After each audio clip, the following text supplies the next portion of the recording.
2024, the Major John Leroy Haynes Florida Veterans History Program was created to collect and preserve the stories and experiences of Florida's veterans and to recognize the state of Florida's military contribution throughout our nation's history.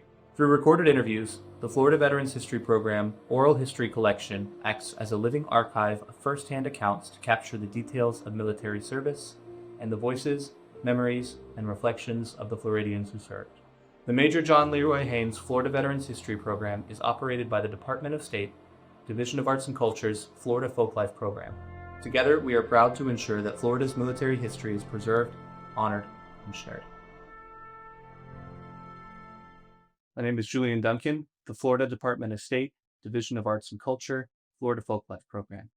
Today is January 9th, 2025, and I'm interviewing Richard Walker in Tallahassee, Florida. Okay, so to go ahead and get us started, can you tell me where you were born? Nashville, Tennessee. Nashville, Tennessee. Vanderbilt Hospital, as a matter of fact. What were your parents' names and what did they do?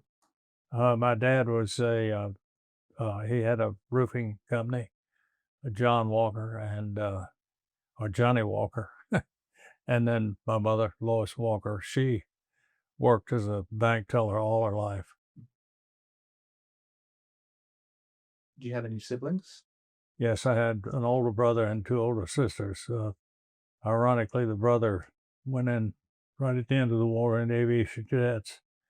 And then just before he got to start flying, they froze his program, so he never got to fly. And both sisters, who are airline flight attendants, one with American and one with Eastern. And the aviators. Well, yeah, but I guess I kind of wanted to fly, but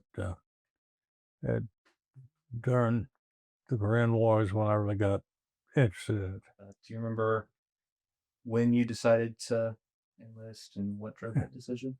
December the 7th, 1941, when I'm sitting on the steps. We'd come home from church, and my brother comes storming, jumps over my head off the porch there that the Japs had bombed Pearl Harbor.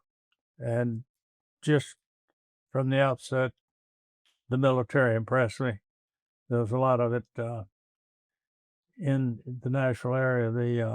The Duck River, which was south of us, is where they made preparations for crossing the Rhine. And it's amazing that they started this probably in 1942. And the Army recruiter finally called my mother one day and told her that please keep her 7 or 8 year old son out of his office. They couldn't do. And I just, I thought military was where I wanted to go. And then when the Korean War broke out, I tried to get my mother when I was 17 to let me sign up, and I had to have her permission. Finally got her to give me permission to go into the reserve, not knowing that I could go to active duty on my own. So off I go. And I guess I played just enough tennis that when I was in boot camp, I didn't have to go through a lot of the programs because I was playing on the base tennis team. Can you tell us which branch you enlisted in initially? The Navy. Oh, I'm sorry. Yeah, the Navy, and through the Naval Reserve. And then towards the end of the war, I was on the battleship Iowa and running the electrical office. And I'm sitting at my desk one day, and a Marine comes in. And he said, Captain Smith wants to see you. Well, Captain Smith was the athletic officer, and then the Marine commander. And I go up to his office. He said, would you like to play in a tennis tournament? We're down in Guantanamo, Cuba. And I thought, gee, that's going to be neat. I'll play in a tennis tournament down in Cuba. And next thing I know, I'm flying up to Norfolk, Virginia, and played a tournament there. And a group from that tournament went up to play in Providence, Rhode Island. And the head of the group was a lieutenant by the name of Hatzick. He made sure that we played tennis and nothing else. He'd played tennis at Michigan State. He recruited me from Michigan State. And in the meantime, I'm still thinking about staying in the Navy. And I became friends with a Marine lieutenant, and we played a lot of tennis together. And he told me one day, he said, you know, if you're going to stay in, get a commission, make some money. He said, use the ROTC, I mean, the GI Bill, which I did.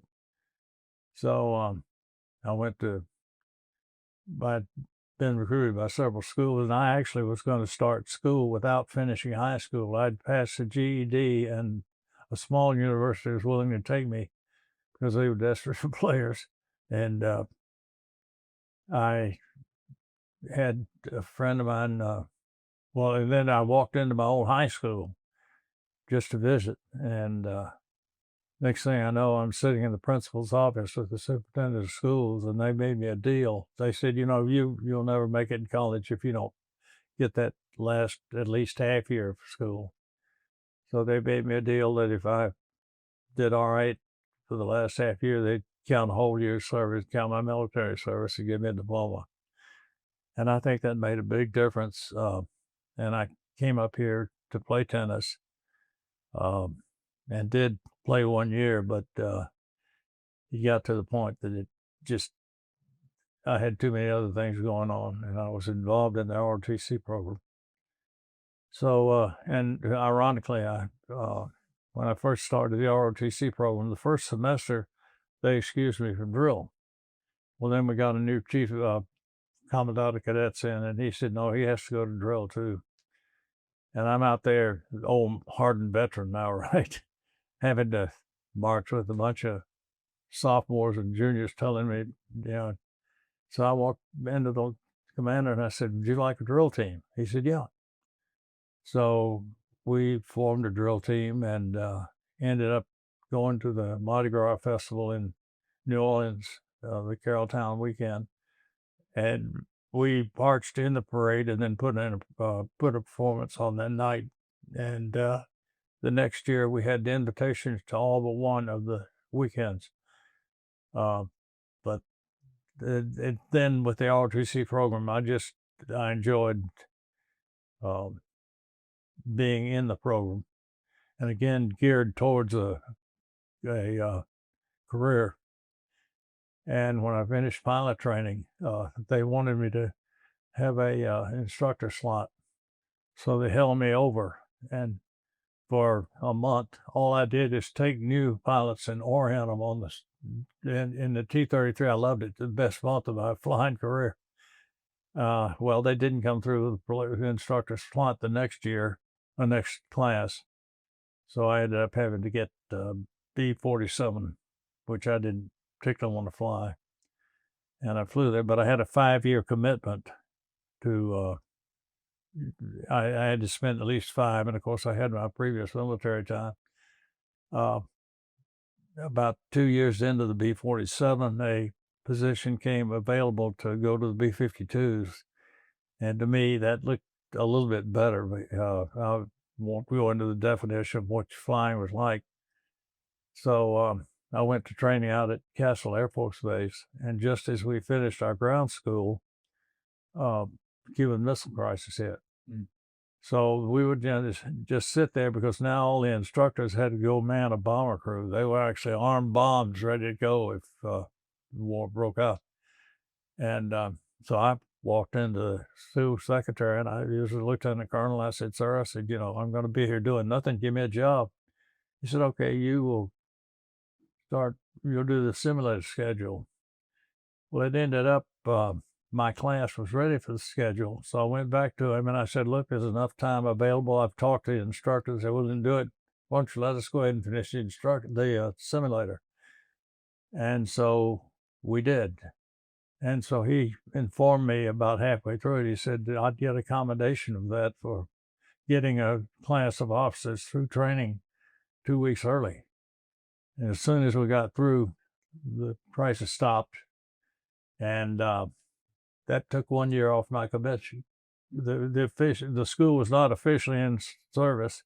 Therefore, it took a year off my commitment. So I'm now 4 years. And I'm going to go to the GH different school. Well, our flying was at night and the classes were in the day. And I talked to the instructor. I said, can I go through this while I'm flying? He said, as long as you pass the test, yeah. So I did both. that 2 weeks took another year off my commitment. Now I'm committed to 3 years, which is no big deal because I'm going to stay for a career. Just as we were ready to leave, my son had to have some surgery, and he was not going to be able to travel for a few days. So I went back to the same colonel and said, will you extend me for a couple of days? I said, I've saved you a month of my training and 2 weeks for all these other guys. And he said, no, he said, you got to take emergency leave. And I made the decision right there that that's it for the Air Force. I'll get out as soon as I can. And I'm down to a 3-year commitment. Then I get down to Homestead and start flying. And the airlines are interviewing. And when I had my commitment up, I took a job with Braniff Airways, and they wouldn't let me out. So I'm talking to all the airlines, and one airline I was really interested in was National Airlines, because with National you went to work as a co-pilot. All the others you went to work as an engineer. And I figured I'd much rather sit in one of the flying seats rather than sit back looking at instruments. And so I managed to get on with National Airlines, and ironically, now I'm ready to start. I have a class in February, and I finally get my separation orders. And by the way, I had gone to Senator Spencer Holland of Florida because they should have let me out the first time I tried to get out. And he was able to expedite it. And however, I wasn't going to get out until March. So I'm still flying, pulling alert, going to class. And the days I had to miss, I had a friend who taped the classes and whatnot. And when I got out, I went to work for National Airlines. And then I didn't stay in reserve at first. And then I did go into the reserve unit down at Homestead flying C-124 cargo. And the Vietnam War was going on. And I flew whenever I could into Vietnam. And one trip into Vietnam, and I'm going to air some dirty laundry here. We're flying on the way back, and this lieutenant colonel who was getting his check ride as an instructor back, he's taking a nap in the back. And the colonel gets out and goes to get a cup of coffee. And in the meantime, I'm looking at a thunderstorm. I talked to the navigator, and he said, well, we can go. And I cleared it to the air traffic control to go off to the right, go around it. And he comes back up and said, what are you doing? I said, I'm going around that storm. He said, no, we'll go below it. And I said, well, Colonel, let me see if I can get a lower altitude. And he starts to Sydney. And I called center, and they said, well, I've got crossing traffic at 7,000 feet. I think we were already through 7,000 feet. And he said, as soon as you're clear of the traffic, we'll clear you down. And the conversation back and forth. And finally, this guy is violating every rule you can violate. The instructor comes up and said, what's going on? I said, I'll write it out for you. You get in my seat. So I wrote it all out and figure that's it.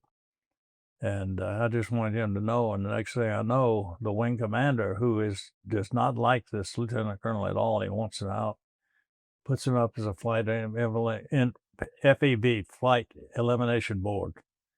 And I get called in as a witness. And I said, they started asking me, and the colonel got up and said, I stormed into his office, said I would never fly with this man again, and hand him this report. And that wasn't what happened at all. I signed the report when the agreement was they would only use it if the FAA came after us, which they never did. So I essentially called the colonel a liar right there, which he was. And that didn't sit too well. Somehow the lieutenant colonel beat the FAB. And now, guess who I get my next commissioner report from? Lieutenant colonel. And you had to be on the right side to really get a good report. I'm right down the middle, including communication. And this is the same year that I won the state of Florida Toastmasters preemptive speaking contest. And I was making good speeches to the Air Force all over the place. Well, I said, that's it. I'm out of the Air Force. So I got out completely, which I should have gone in the National Guard when I moved to Tallahassee. I didn't do it, but I got my benefits. I got to learn to fly and got some really good flying experiences. Was that why you initially joined the Navy and then later the Air Force, was to fly? Or once I decided I was going to get a commission, I figured get a commission in aviation. And it's kind of funny. The colonel who interviewed me, I had a couple of lieutenant colonels and whatnot sitting there. You go through this interview, and he had learned that my brother had gone into cadets and they froze it. So he said, 1 in 3 wash out of the flight program. What are you going to do if you wash out? Are you willing to be a navigator? I said, I'm not going to wash out. He said, suppose you do. I said, I'm not. He said, okay, suppose they freeze the pilot program. Would you go in and navigate? I said, no. So everybody said, you flunked the interview. You're bad enough. But no, they gave me, I got the commission. And it just, flying came easy. The academic part didn't come easy. I was not a good student. But the flying just was a natural. So. And then that became your career in the civilian world as well. Right. Let's go back a little bit, if you don't mind, to your initial enlistment in the Navy. How long did you spend in the Navy? 2 years. 2 years in the Navy, and they came out early out, so I got. And you were involved in, this was during Korea. Yeah. Were you involved in that? I just soon avoid that. Let's just go with the fact that it paid me off when I got into the tennis, and the irony of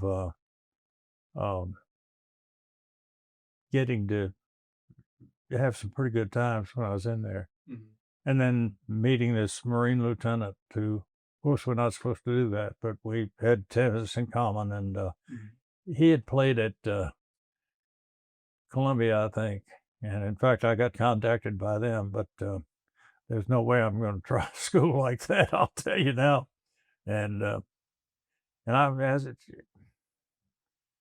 never liked studying, and I did what I had to do, and so it just flying. Once I knew I was going to get a commission. In fact, I was going to see if I couldn't fly in the Navy as an enlisted man, get a job with that. But when I started changing paths, I thought, well, I might as well get up there and drive the airplane. It was kind of funny.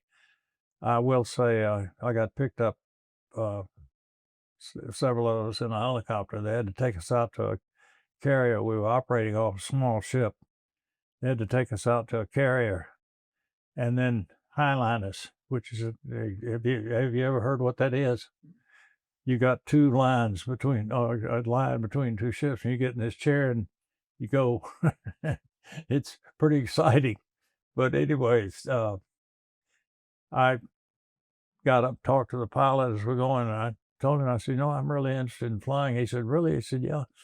He said, well, you probably ought to try and get into naval aviation. And he was a Marine helicopter pilot. And he said, I'll tell you what, I'm going to show you what it's like. And normally we just go up and sit down, but I'm going to fly paddling. You have to realize you'll be going twice as fast. And I'm looking at this thing that we're going to land on. And we got on the deck, and he said, well, what do you think? I said, I'm going to try and get a job that I got a long runway that sits still. So that kind of made my mind up that the Air Force was flying off a carrier. It didn't excite me too much. So that influenced that decision. And then, so then you went to Florida State, right, ROTC for Air Force. And then how long were you active duty in the Air Force before you went to the reserves? 6 years. In fact, during the Vietnam War, as I say, I had when I went to B-52s, I've now committed 5 years from the time I started at 52. I cut 2 years off that obligation. And then while the Vietnam War is going on, they came out with 1 year early out, which I never did understand. And during that time, I had volunteered. The B-52s at other bases were going into Vietnam, and I volunteered to go to that. Had I gotten into something other than what I was doing, I think I'd stayed. But and yet I figure I did make a contribution in that I spent several years. Every third week, I would be on duty in what we call the mole hole, the road facility, and you're just yards away from your fully armed airplane, and having to have it in the air within 15 minutes. And I think, and then we flew airborne alert, where we actually were airborne over 24 hours. And from the time you left the airport or left the runway until you touched back down, you had a target. So depending on where you were, there was a variety of ways that you would have gone had the code come through. And I think that was an important deterrent. And I would fly all those I could, because I was trying to build up time in case I stayed in. I wanted to become an aircraft commander, and finally, just when I get to that point, that's when I got out. So, what year did you go to Vietnam? I'm not even sure exactly what it was, but it was right during the height of the Vietnam War, and it was kind of ironic. I think these were more training missions than anything else, because what we took in and out was not that important. And we were part of what you call the Civil Air Reserve, or with the airline, what we call the Civil Reserve Air Fleet. And I carried troops and supplies into the Middle East during the Gulf Operation Desert Shield, and this is a civilian only Desert Shield. And then I brought one of the first groups that went through the enemy lines. I was able to bring them home in 747. I was a 747 captain by then. And I ordered 150 pizzas from Lenny's Pizza. And we got on the ground, they had 200 pizzas there. And there were soft drinks. Excuse me, I get emotional. Oh, of course. Take your time. Every airline on Kennedy had soft drinks there for it.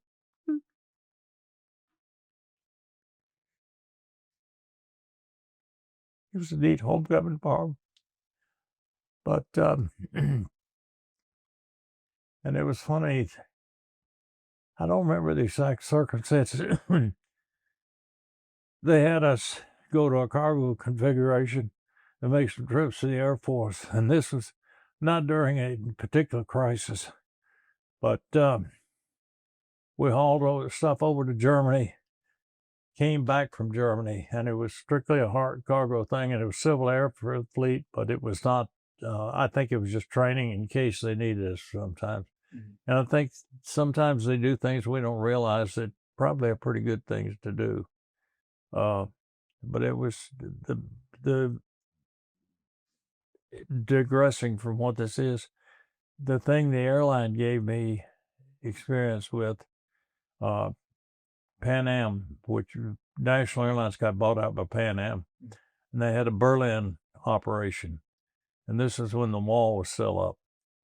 And I flew that, and while I was in Berlin, went through Checkpoint Charlie, had to go through all kind of rigmarole into East Berlin. And anybody that thinks communism is a good thing, they should have gone into East Berlin. It was just unbelievable.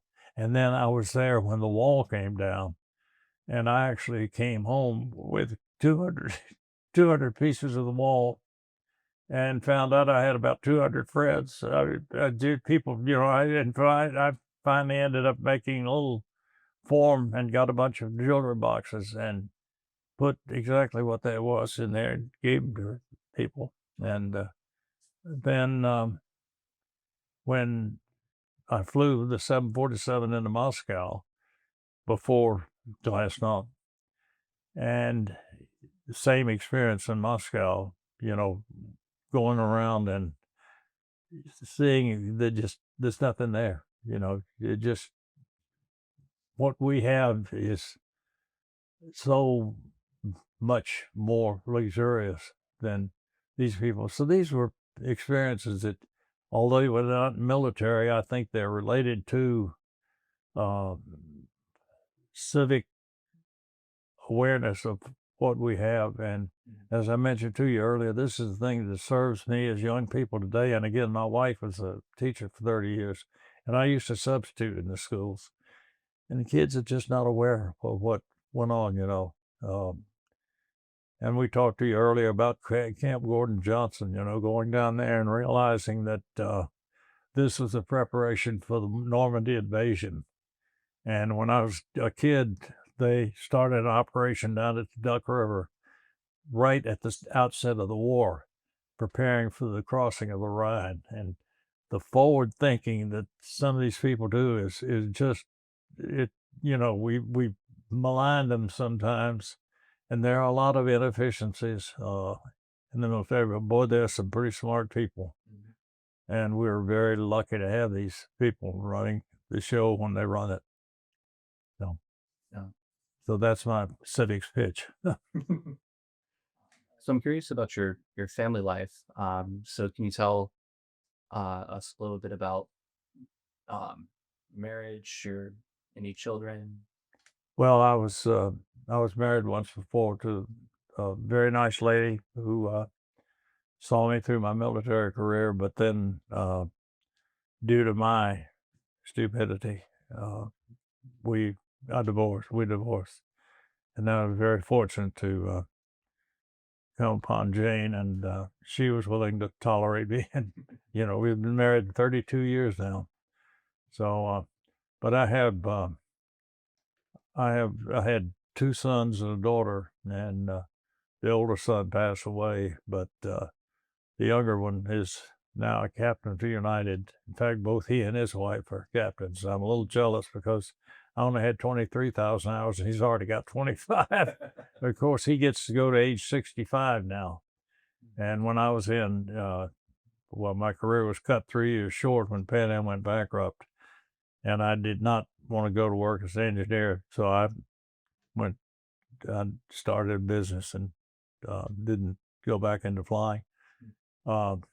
But he's got 4 more years that he can fly, or 5, and then I think they're going to extend it out. And this, to me, is one of the absurdities that when I was in, you're checked every year, once at least, thoroughly. And you have a 4-hour simulator session. An hour and a half of that is co-pilot, 2.5 hours is captain, and you can help the other guy, but you can't lead him. You have to do what he says so that he knows what's going on. And this to me is a tremendous exercise. Now, you check once a year. You also have they don't call it a check, a training ride every 6 months. And you're subject at any time to FAA getting on board and riding with you. And of course, the guy that's over here, if you're not doing your job competently, they're going to let somebody know. They're not going to see you. And yet you can turn around and be a president and have dementia. There's no check at all on being a senator, being a congressman. This is wrong. This is crazy. And, but again, my son, he and his wife are both captains for United. And my daughter is teaching school over in Brunswick, Georgia. And so it's teaching kind of, in fact, I really thought when I got out, I wanted to teach, but, and when I first went with the airline, I was substituting because we didn't make that much money and enjoyed it. But then when I retired, I started substituting again. The attitude is just so changed that I was wouldn't have made it, wouldn't have been able to stay with it too much. Mm. So, So you have these experiences being both with the military and with your civilian career as a pilot, being away a lot, oftentimes in dangerous places in Vietnam and the Middle East during the Gulf War. And I'm curious how was that with your family life? How was that for your wife or your children? well, I was single during the Korean War, but my wife was not real happy when I was volunteering to do stuff, but that was just part of the game. And we didn't have that much. In fact, with the airline, with our first marriage, and Jay and I didn't meet until my present wife did not meet until after I had retired. And so it was two different fields.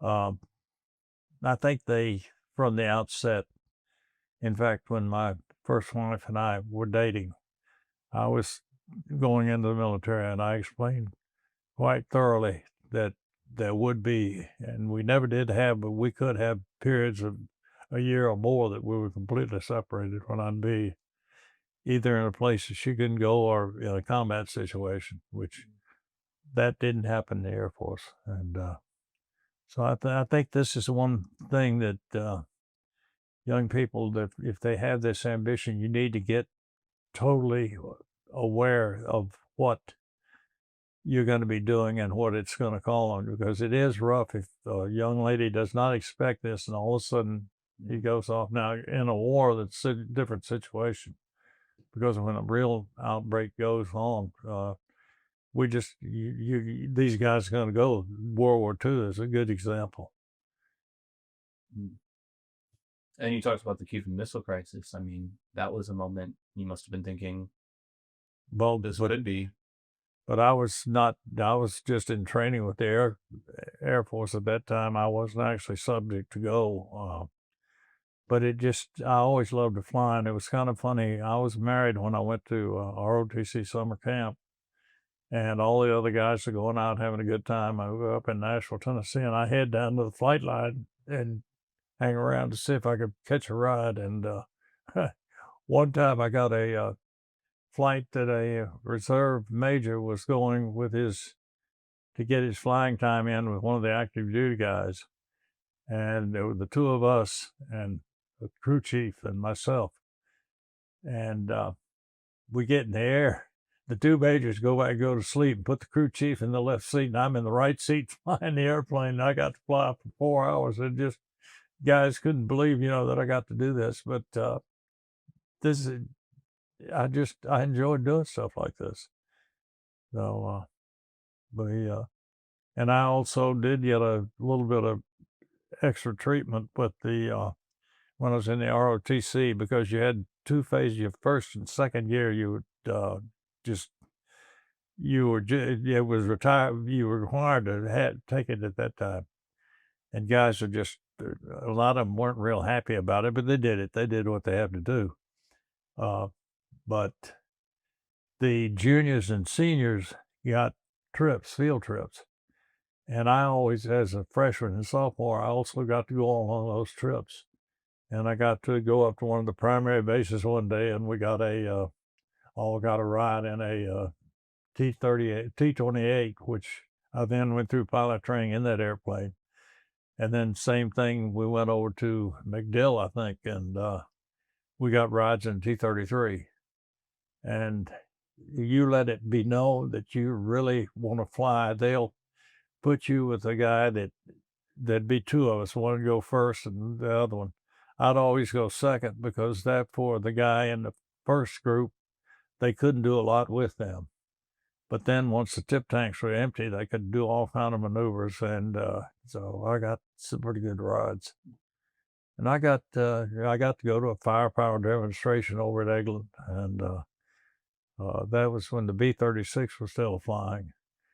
And they had a B-24 come across and drop its bomb load. And then they had the B-36 come along, and he starts dropping bombs at one end of the range, and when he gets to the other end, he had to jettison everything that was left there. Just unbelievable amount of firepower it had. Of course, they never really, they didn't last that long, but they were then replaced by the jets, the B-47 and the B-52. And the same B-52 that I flew are now expected to fly through 2050. Wow. And when I went through, from the first time I went into B-47s, we went through nuclear weapons school. Now, as I'm going to the B-52, they have thermonuclear weapons, so I had to go back through 2 weeks of training at in Wichita, Kansas. And Boeing was building the last two of the B-52Hs, which was the airplane I was going into. And I called Boeing and talked to the right person. And my wife and I got a tour of the plant, and then got taken to lunch by a couple of the big wigs and everything. So it was, I've had some really great experiences, and have been very fortunate. Did you find coming out of the Air Force, having the pilot training into commercial airlines, what differences are there in the training procedures? Do you still have to go through some kind of pilot's course, or do you Oh yeah, you have to go through training for everything. You go to a different airplane, you go to over a month's training, and then take observation. You fly, whatnot, and you have training with the airplane. And the military, I think, was just you didn't get as much flying in the military. You did not get the need. You really had to work to get it. I think nowadays with simulators, they could probably do a lot better. Of course, with the airline, you're flying 70, 80 hours a month. And I have always enjoyed flying. I would take trips that guys didn't like. Some of the senior guys did not like a lot of landings. I remember I had one trip for a long time that I would operate up to Washington and then back to Jacksonville. And it was on every other day. I mean, the same routine went every day, but from Jacksonville the next morning, I would fly to Tallahassee, Panama City, Pensacola, Mobile, New Orleans, and Houston, and back. Wow. And between Panama City, Pensacola, and Mobile, at least one leg you'd leave the gear down because you had to cool it off. I mean, you just and I loved it. I loved doing that kind of thing. And like I say, the senior guys didn't like to work that hard. So I have to tell you, when I went through ROTC, they had a program as a senior. If you're going into flying, you got enough flying to get a private pilot's license. And so we did that at the old Dale Mabry Field. So now I'm flying a really great guy. The first trip I took on the Electra, and I'm going from Jacksonville to Tallahassee. And I told him, I said, I've got the runway in sight. He said, okay. So I started turning, calling for the gear down. And he said, I won't say what he said. I was going to land at the old airport. And so we went to the new field. It was a little bit different. And, but this guy was real tolerant. And the airline, I think guys were a little more laid back, because number one, they're flying a lot more. Their experience level is much greater. And something I've always been I don't think people realize this. Look at what the accident rates have been lately. I mean, in this country, the commercial airlines, you don't hear of it anymore. I mean, there's going to be one again, but you're so much safer in a commercial airplane than you are an automobile. It's just unbelievable. And so And I'm sorry my airline doesn't go anymore, and it's just not convenient anymore. Jane and I have done a lot of flying, but I probably do very little anymore. When you lose your mobility, it gets kind of tough to do the travel. Curious about friendships. You've been enlisted officer, ROTC. What kind of friendships did you have in the military? Well, normally, then the military has changed a lot now, but at that point, at one time, you had the officers club, and they wanted, normally you did your friendships were with other officers. It was frowned on. In fact, again, this particular Marine lieutenant, we just happened to hit it off, both tennis players. And ironically, he was a college graduate from Columbia. I wasn't that good a tennis player, but I was better than he was. But we double dated several times. He had a convertible, and and of course I'd always wear civilian clothes. We did, and but normally you didn't fraternize, and I'm not sure that that's not the. In fact, I had one of my crew members who was rather disgruntled about that because the officers' housing was better than enlisted. And I said, well, let's go to civilian. And you and I are now working for the airline. I'm flying as a pilot, probably a captain, and you're working as a mechanic. What am I going to be making? What are you going to be making? And he started, well, I make this. I said, so I'm making a lot more money, right? And I said, I'm going to live in a nicer home. I said, and it's not that I look down on you. I said, you and I would still, and I'd still, I'd take mechanics, cup of coffee, or do number one, they're keeping my airplane in the air. I want to make sure that, but you don't. I think it's just I don't want to use class. It's your financial situation. You normally are going to associate with people. You may be a member of the country club. This guy probably isn't going to be a member of the country club. And it's not that you feel you're better than him, because I never felt better than anybody. The guy working on my airplane, boy, I'm depending on him with my life. And but your friendships are normally with your fellow pilots or people in your neighborhood. Yeah. And did you have a number of close friendships? I never, I have never been one to have a whole bunch of friends. I like to have one or two close friends. And it's kind of funny, the kid that I became very close to in junior high school, we maintained a friendship until he passed away a few years ago. And ironically,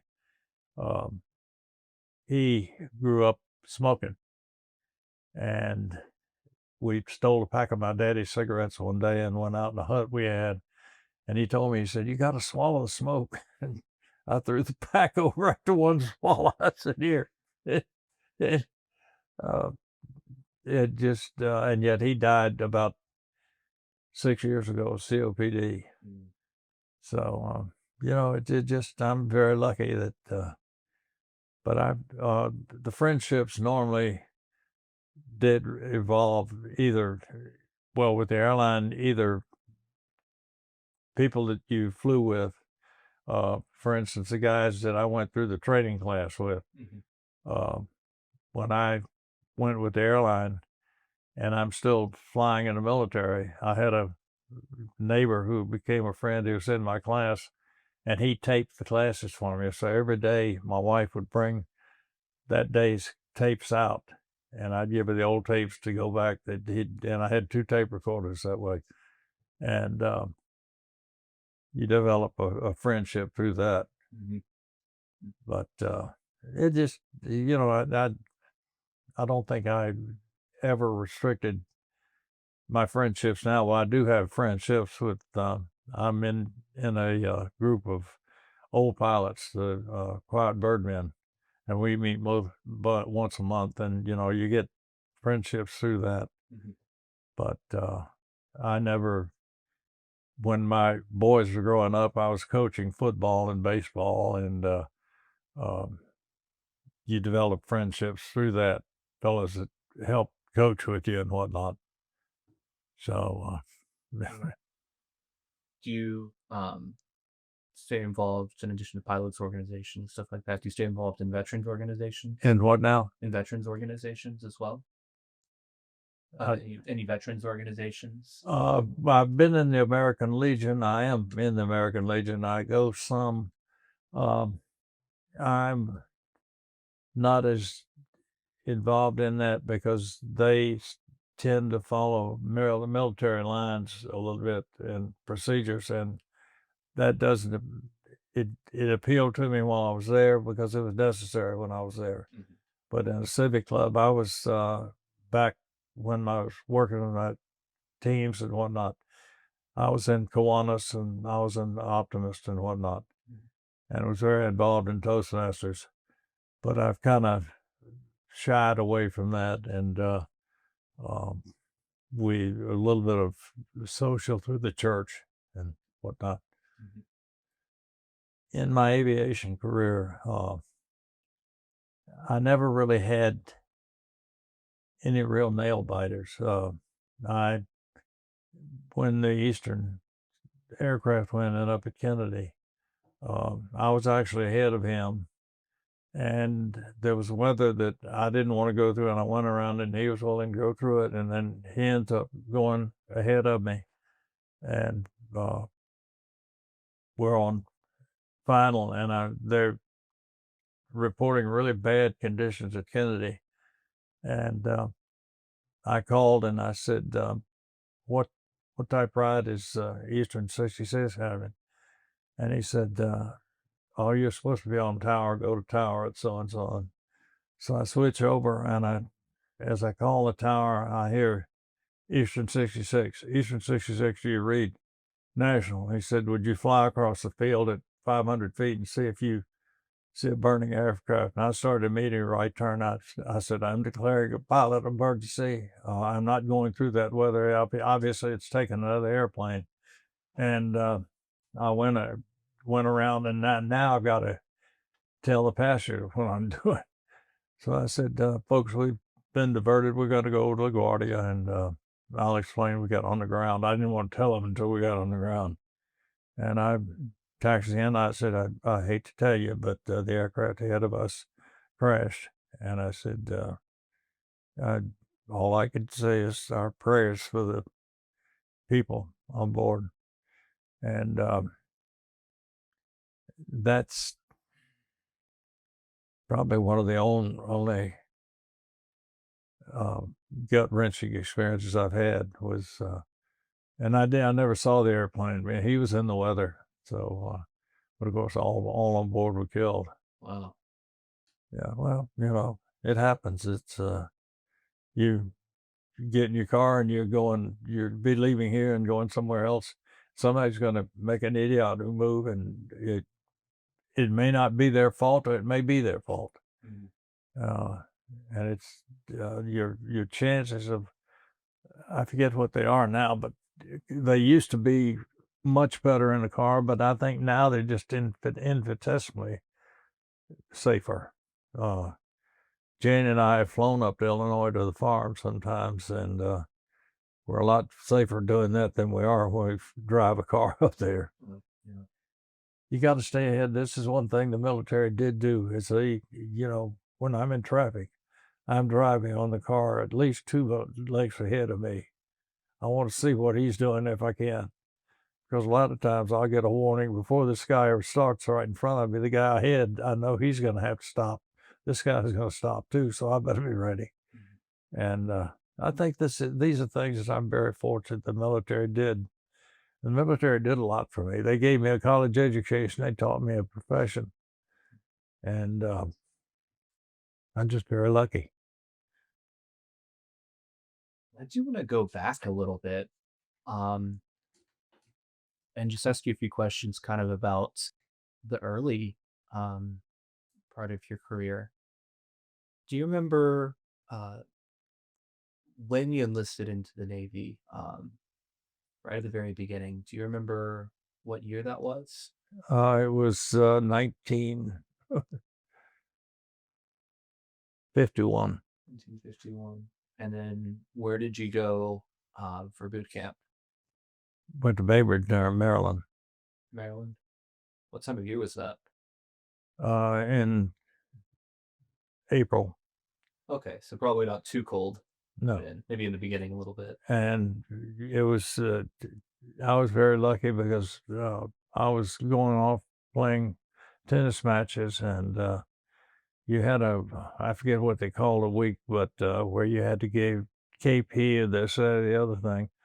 And I had to go down and help take care of the officers' tennis courts. And so they told me to report to Lieutenant Doolittle, and I go to the guys enlisted man, and I just spent the time either taking care of the courts or playing tennis. Oh, wonderful. And then again, when I'm down in Guantanamo, and they sent me to that tournament, and I was real shocked. As I say, I thought I was going to be playing in Cuba, and next thing I know, I'm on an airplane going up to Jacksonville and then to Norfolk, and then became acquainted with this lieutenant, the Marine lieutenant, also the guy that was kind of our team captain who went up to play in Newport.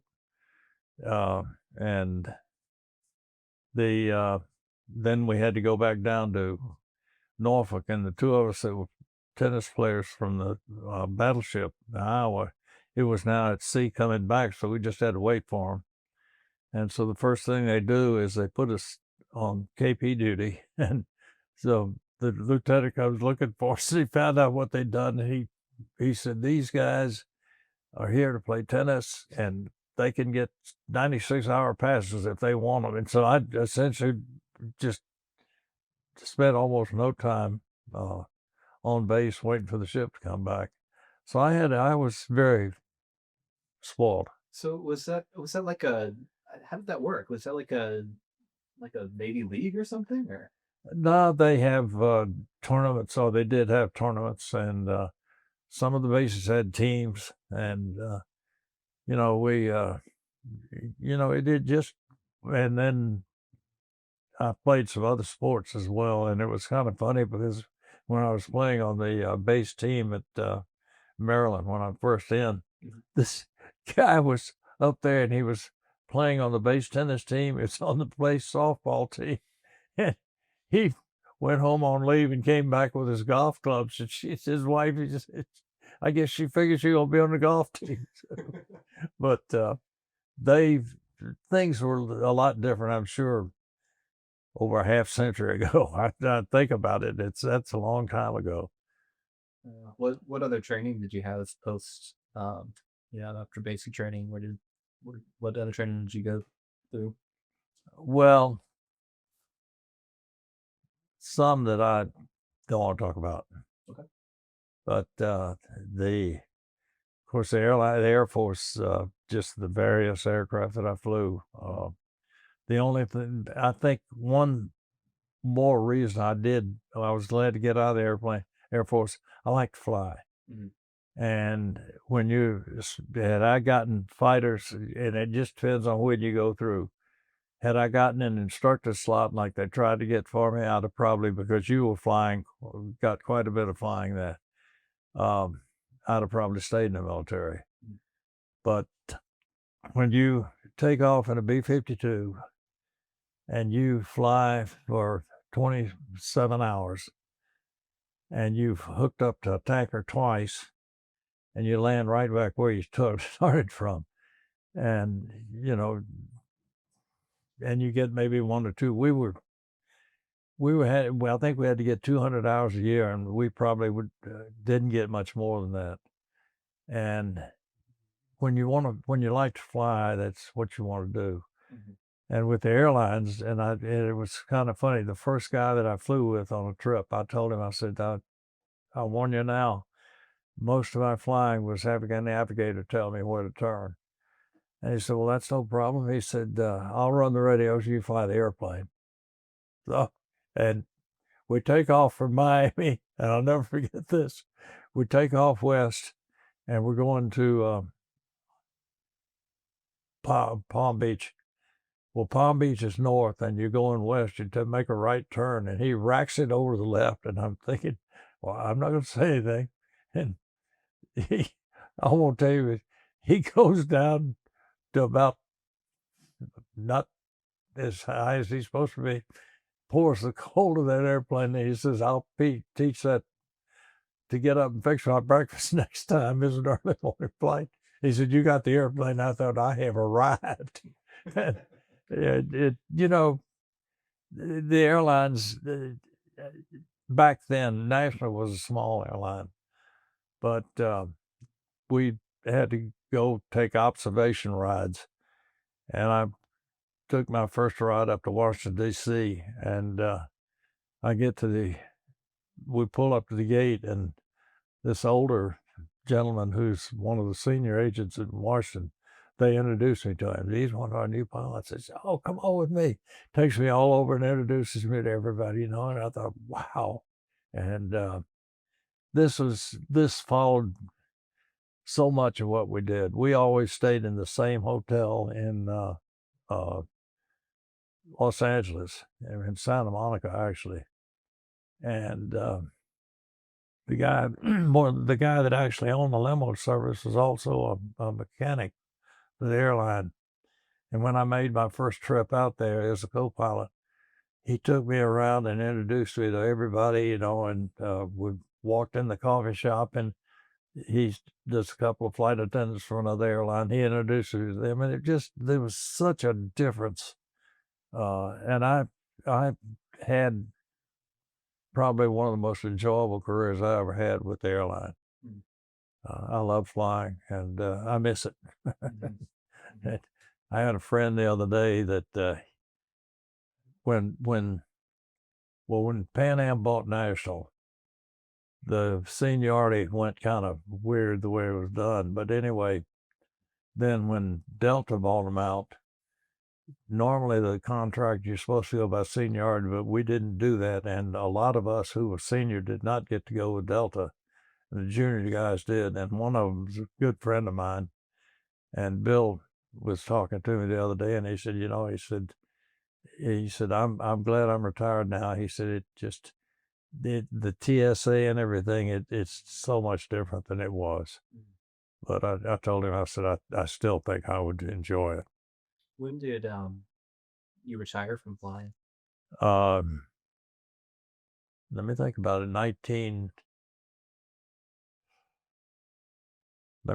got to count numbers here. 91, 3 years before I'd had to retire in 94 at age 60. But 91 was when PanAm went bankrupt. So before TSA and those kinds of things. Yeah. Do you think it's changed pretty substantially? I don't know. I think it has. I think the security is. It's kind of funny. I'm trying to think how this went. When all of this first started, I was still flying, and one of the TSA supervisors, whatever they were called back then, I said, this is ridiculous. You're checking me for weapons and everything. He said, well, that you might try to take the airplane, even though I said, you got a minute? Come up here, man. I said, okay, sit down. Have a seat in that captain's seat. And I went back, got the fire axe. And I said, now, don't you think this would be a pretty effective weapon if I wanted to take over the airplane? I guess you got a good point there. But I still miss it. In fact, I've gone and flown with other guys. It was funny. One of the guys in my club, he was a civilian pilot, very sharp guy. He was an instructor and everything. And I said, you really need to go to the airlines. Well, finally I talked him into it. And boy, he's not based here anymore. He comes through once in a while, and took me aside one day and he said, "Man, I should listen to you about 2 years ago." I said, "You listened to me eventually, and look where you are." So, and it I loved it. I loved it from the day I started, and I actually loved the military to a point. But when I got 2 bad deals. I got a bad deal when they did me a favor because they didn't let me out the first time. But what happened in that training, and when I saved them that time, and then they turn around and won't give me a couple of days, which that probably was the thing that changed me to head me as a civilian. And then I was still stay in the reserve, but then that trip and a colonel going on just telling an outright lie, and I'm not going to tell them. I told them what the truth was. Yeah. That I did not go into his office that way. I wrote this for the instructors. I mean, I had put on that sheet for Dave said eyes only, and and this was the type thing that went on. I think politics and military, they all kind of akin to that, and maybe business too. But I've had very good experiences. In fact, I opened a little sandwich shop in Bay Ridge, Georgia, on the side, and had that for a long time. And that, there's you get various experiences, and I wouldn't trade my military time for anything in the world. They did so much more for me than I did for them. So, How long did you stay in the reserve? I think I had 8 years active, and I had a total of 12 years.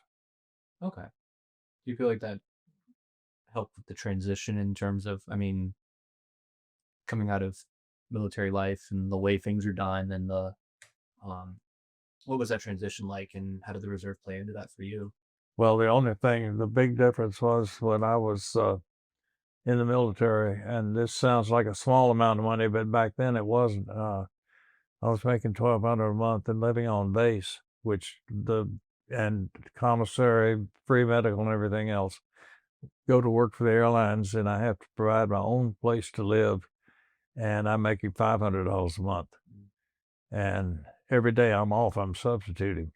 And in fact, I had 2 principals come to me and tell me, give them the days that I wanted to teach. And I remember I asked one of them, I said, what if I had a blow up problem across the hall, I couldn't, and I went over and I laid into this class. I said, you're disrupting me. And it quieted down, and this teacher came over between periods and just livid. And I said, lady, you're talking to the wrong person. You'll talk to the principal. He comes up after school and he said, I want you to do me a favor. And I said, what's that? He said, give me the schedule of the days you want to work, and I want you to teach here. I said, well, suppose you have somebody that doesn't show up. He said, I'll tell one of them take a sick day, and he pointed next door. So, but What did you teach? whatever they needed. But I tended to, I got my degree in geography because it was, to be honest, the easiest thing I could get. I would be teaching math classes. I just get the smartest kid in the class and get them to come and explain trigonometry and everything, because I didn't know. Delegating. Well, if you have a weakness, if you are smart, you'll avoid showing that weakness if you can. But when I first started, as I say, with the airline and substituting, I just thoroughly enjoyed the teaching and whatnot. And it was kind of neat because the kids, an airline pilot was kind of a neat thing back then. I don't know, maybe it still is. But I think I got a lot of respect for the kids. I'd always managed to throw in something. I made sure they knew that I was an airline pilot, and they tended towards that. So I played that advantage. And I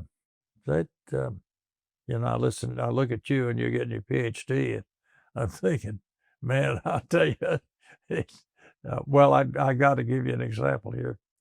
When I went back to my high school to visit, and as I say, I was going to start a small college the next day. And I'll use a beloved name. We had this one teacher, Miss McConnell. We called her Old Lady McConnell. She was she was very strict, but very loving. But don't ever talk in her class. I don't care if you were the furthest away seat, she could hit you right in the head with an eraser, which they could do back then. They can't do that now. But I'm walking down the hall, and she walks up and said, "What are you doing here, doofus?" I said, "Well, I'm just visiting." And she said, "I thought you were off to war." I said, "Well, I'm out of the Navy now, and I'm going to start Stetson tomorrow." "No, you're not." She grabbed me by the arm and took me into the principal's office, and as she's walking in, she tells the secretary, she said, "Get Mr. Moore down here." Mr. Moore is the superintendent of school. His office is in the same building. So the two of them are sitting there, and they're going through. They didn't go by name, but the class standing is in my class, and most of the kids in my high school, Seabreeze in Daytona back years ago, were graduates. They graduated college, but here was number 7, didn't make it or dropped out, and so and so. And finally, one of them turned to me and said, "You remember how many were in your class?" I said, "Yeah, there were 72 if I'd have graduated." He said, "You know what your standing was in the class?" I said, "Not very high." I said, "You were number 73. They said, "We'll make you a deal. If you don't cut any classes and make no less than a B plus, we'll count your military time and give you a diploma." And then the next day, I'm in the English lit class, and she asked me to stay after school or after class. And she said, I heard the deal they made you." She said, "I want you in here every morning at 7:00, and we're going to go over your homework." Now, a teacher that will do that, you know, and I don't know, they may still do that. I don't know. It's a big deal, though. Well, when you have people do this for you, you think, wow, you know, and I would have never made it in college if I hadn't gone back to that. And I did come out with a very, almost an A average, 52, because I didn't know any of the kids. The one guy that I was pretty close to in my class, we kind of went different ways, but I still stay in touch with some of the high school. In fact, when I go over to Brunswick, I've had lunch with a guy that lives in Jacksonville, and but it's I'm just very, I'm sitting here 90 years later, still hanging around, and You stay in touch with anyone from the military? Or did you? Most of the guys that I stayed in touch with ain't around anymore. And that was one thing. While I was still in the reserve, and my ex-wife, the first pictures of captives in Vietnam were looked on Air Force Major and a Navy pilot. The Air Force Major's name was Swede Larson. I flew with Swede. And when I went home that day, I hadn't seen it. I went home for the reserve, and my ex told me, she said, "I want you to get out of the reserve." I said, "Why?" She said, "Swede Larson was just on." And by the way, he got out. He was repatriated after the Vietnam thing was over. But very, very nice guy, very sharp individual. So, he was, and I don't know if I'd have made it through prison war camp. I don't know how bad they are. Some of them pretty bad, some of them not quite so bad. But, and there's just so much that the military does. And how long have you been in the Guard? 5 years. All right. You gonna stay, or you? I plan on it. I think it's a good deal. Yep. I think so too. I was very lucky. The second honor flight they had, I got to go on it, and we have a reunion at the Guard Armory every year, and it's kind of funny. I'm one of the few Korean War vets left that still wanted. I think there were 4 World War II people still there. Wow. But not that many more Korean War people. And it's an interesting bunch of people. It's something I look forward to. But that honor flight, you can't take your wife, and you have to pay the fare of the other person that goes, but the flight's free. And so I took my daughter, and I think everybody has to have a able-bodied person with them, which of course back then I didn't have any problem. I think she got more out of the trip than I did. Can you say a little more about I actually am not sure what that is, what the honor flight is. It's a free flight to Washington. They have one a year, and the veteran goes free. Mm-hmm. And the sponsor or the escort, whatever you call them, you have to pay. It was $500. I don't know if it's still that much, or if it's probably more. And you go into Washington, and you go by bus. You go to the various memorials and whatnot, and then you go to the taps at Arlington, and there's always at least some politician from Florida that meets you. Mine happened to be Rick Scott, which I've kind of been a fan of his anyway. So it's just a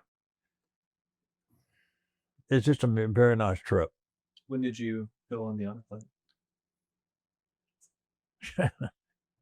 Which year was it? I don't remember. It's about 7 years ago.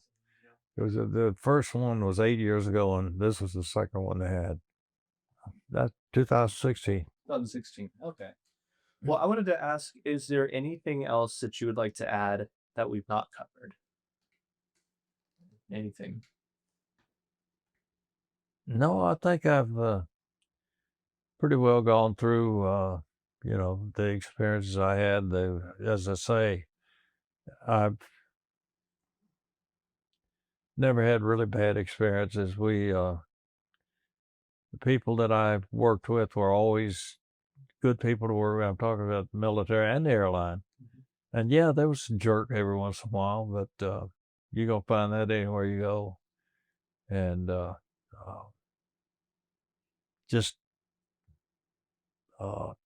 I've been very lucky. I've been very lucky. And lucky to meet the lady I'm with now. But Lord, she's patient. But and I will go back and reiterate that the military experience and what the military did for me is I can't say enough about it. And my son went in the reserve. Well, in fact, it was funny when the Vietnam War is over, but he had gone and applied, and he qualified to go to helicopters in the Army. And he said, "What do you think?" And I said, this is going to be another Vietnam. I don't know where, but we don't stay out. We're going to get and I said, a friend of mine who's now passed away was a helicopter pilot, and his first mission, he got shot down, but fortunately got him out. But he ended up with back problems as a result. I said, you need to go down and talk to Norm Brantley. And I said, if you go and something like this happens, and I said, I will be very sad, but I'll also be very proud of you because, but you do what you want to do. And he just went into, I don't know what he did, but he stayed in the reserve for a while and he got out. He didn't stay in. But he got through his pilot training, and he started off, it was kind of funny.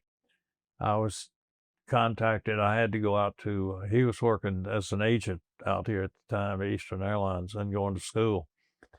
and I had to go out to San Francisco and pick up a 747 and fly it back to New York. And with that, you can get away with a lot of stuff. Back then you could. So I tried to get a hold of him. I was, he had his commercial enlistment by that time. And I couldn't get him. And I called his mother and I said, "Where is he?" And she said, "Oh, he's gone down to St. Croix. He's going down there to see about getting with Eastern Metro." It was a little airline they were affiliated with, but not part of Eastern Airlines, flying in the islands. But I was going to get him to get a flight out to San Francisco, and I could have put him in the airplane. I could have actually let him fly the airplane, you know.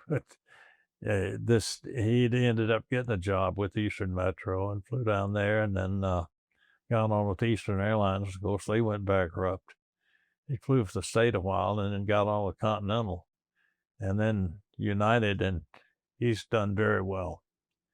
So, and you know, and again, all this, one way or another, stems from my military time.